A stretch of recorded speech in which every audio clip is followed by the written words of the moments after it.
How's it going, guys? Today I'm going to be featuring the Akizuki, the Tier 7 Japanese gunboat line destroyer.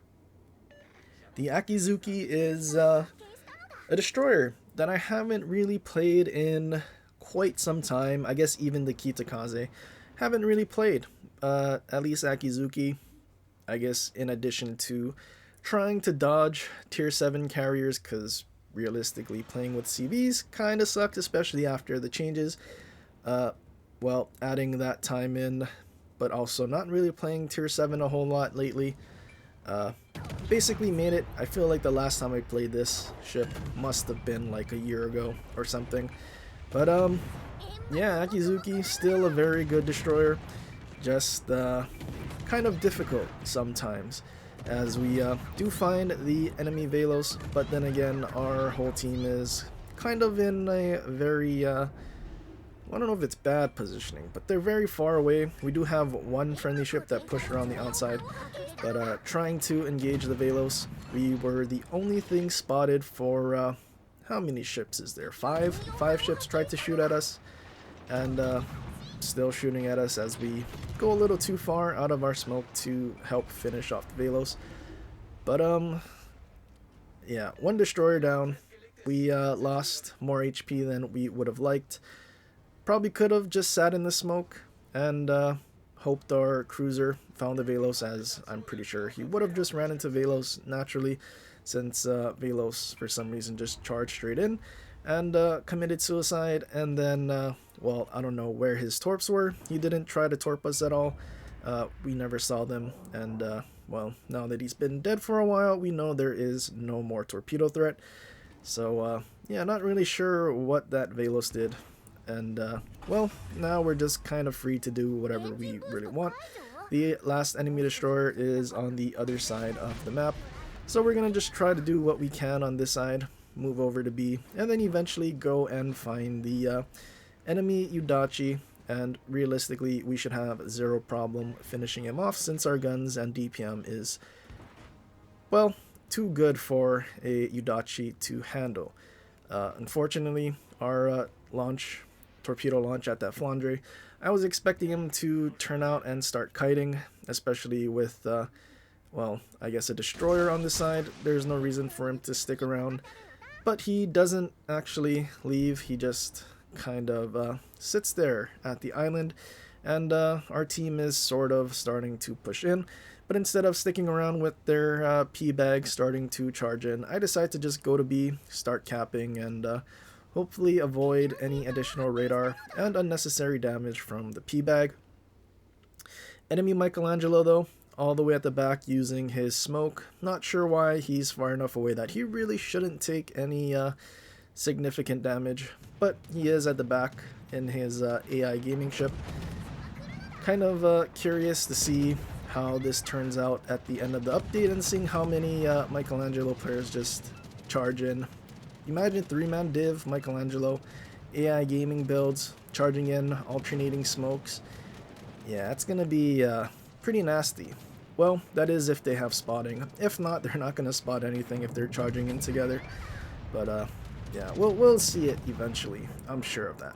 But anyway, going into B, we start seeing some airstrikes, so we do know there is a Provincian, and the direction that those planes came in, we know he's just sitting basically to the north of B, and he hasn't been spotted yet. But we don't really have to worry, because, well, we do have our, I don't know if it's perceptive or twist and track, but it's basically pointing where the Provincian is. And, well, as long as it doesn't tick too far to the left, we don't have to worry about getting spotted. Trying to farm down that Georgia as much as we can, but he basically pushed way too far, overextended, and is now in a crossfire with these battleships in the middle. And we did see him get absolutely nuked. Provincian still dropping airstrikes over islands, not really farming with his guns since he hasn't really been spotted. But yeah, now we see the Michelangelo finally making a push to try and get into range of something that his secondaries can sort of do something against. I start turning in. I'm assuming he wants to turn to his right, our left, and I guess go towards A, so I'm assuming I could probably YOLO him. Although, in hindsight, now that I've played the Michelangelo, I feel like secondaries on that thing sort of lead, and, well, if I did, ultimately, would have been a very bad idea. Akizuki handling like a brick, having a terrible turning circle. We end up beaching, but kind of a blessing, because Michelangelo did not go the direction that we thought, and instead he is charging towards our Iowa. Iowa does try to turn away. You see Michelangelo using his left side torpedoes, and at this point we know he's probably going to turn to try and use his right side in order to finish off this Iowa that has not actually died, and that just gives us a perfect opportunity to torp the Michelangelo. We do save the Iowa from dying to the Michelangelo, although he's, I guess, way too low that he's not really going to survive much longer. And Prevention finally does get spotted, as well as their Yudachi. Might as well take some pot shots since we're not really in any sort of threat. Any damage we do now will ultimately help us later. Hoping our Iowa shoots the Yudachi, but unfortunately he does go down before he gets the chance. And now we need to worry about the Prevention. Since he's unspotted, I'm assuming he will try to make a play, especially since we were basically spotted stationary with our bow basically facing towards him. Ideally, there wouldn't really be any sort of chance for us to actually turn away if he was quick enough to get around the corner, so that's why I'm basically reversing and starting to turn to the right to go towards where that Yudachi was. I'm just trying to run away from the Prevention at this point, especially because Akizuki is so slow, and also Prevention does have an engine boost, and if he uses his engine boost, which I'm assuming he has since he was sitting there the whole time, he is definitely going to outrun me, so we just need to leave as quickly as we can. Going towards where our perceptive is. Jesus, I can't talk right now. But anyway, trying to find the Yudachi, which we do, and well, we see some planes coming from behind us, now from the other end of the island that the Prevention was hiding at. And yeah, caps contested. Prevention was in fact trying to chase us, and we need to get out of here as quickly as we can, because again, we are very slow. On top of that, our engine got incapacitated, and well, we're assuming the Prevention will come around the corner very soon. The tier pits, super low, decide to start taking pot shots, but then the Prevention comes at the shows up at the corner right when we start shooting. Kind of unfortunate timing, but we do smoke up. Luckily, we have our smoke and we can kind of escape. Although we do have a bunch of friendlies in our spawn, I'm kind of hoping that they just keep Prevention bow in towards them, and we can farm him with our AP, since our AP DPM is pretty dang good. I do sort of wish though I did have a epic, or maybe even ledge mod, as it would be very nasty to have on this thing. But then again, I don't play tier 7 that much, and I'm also trying to save steel for maybe something that's worth it in the future. Because at this point we do have epic or ledge mods on all of our legendary tier ships at least. So yeah, just trying to, I guess, save our steel. Since we were basically broke at the beginning of, I think, last update from when I'm recording this.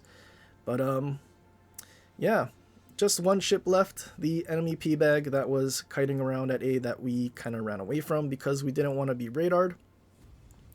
But seeing that he's very far away, and we kind of have ships that are basically in positions to kite, or rather one teammate that's left in positions to kite, we're just going to go cap and then basically give them zero chance to actually win, as long as we don't accidentally throw, as well as our teammate. Ultimately, if our teammate does die though, we can just simply run away and well, we'll end up winning on points. So we're just going to sit here and cap. But while we do that, I will just go ahead and fast forward this match. Jesus, I really can't talk today. But regardless of me not being able to talk today, I have a goal, and we do have 4 kills. I am trying to go and get a Kraken. Since there is one ship left, I mean, we might as well. He's also pretty low. If we can find ourselves the proper angle to get on his broadside, and then use AP to possibly just DPM him and secure a kill. Well, ultimately that would be, I guess, ideal. P-Bag was reversing away, but he finally started pushing forward. I probably could have waited and gotten a little further onto his broadside before shooting, but at the same time I also sort of assumed we would be getting pens, but we are actually getting a bunch of shatters and ricochets. I think we were hitting his turrets at first, but now that we're hitting the middle of his ship and the upper belt, we're finally starting to get pens. Trying to throttle jockey the P-Bag, although this thing being very slow, not very easy to do, as the final salvo from the Belfast 43 comes in, and unfortunately we don't quite get the kill secure on the P-Bag for our Kraken, but it is what it is. 82k, and I mean, good chunk of XP. This ship still very much capable. I just unfortunately don't play tier 7 enough, but again, Akizuki among other destroyers, probably, where would I put it, top three destroyers. I think the speed and maneuverability is what makes the ship suffer, but I feel like the DPM, but also having concealment, since it's gimmicked and Japanese destroyer and destroyers concealment in Legends, well, concealment is just kind of busted for this DPM. But yeah, Yukikaze, I mean, you could get away with the National Commander. I just use Yukikaze because the base trade is a little more useful. But yeah, that's pretty much it for this one. I hope you guys enjoyed. If you did, leave a like and subscribe for more, and share it with your friends, or leave a comment down below on other ships you want to see in the future. But anyway, till next time, aloha.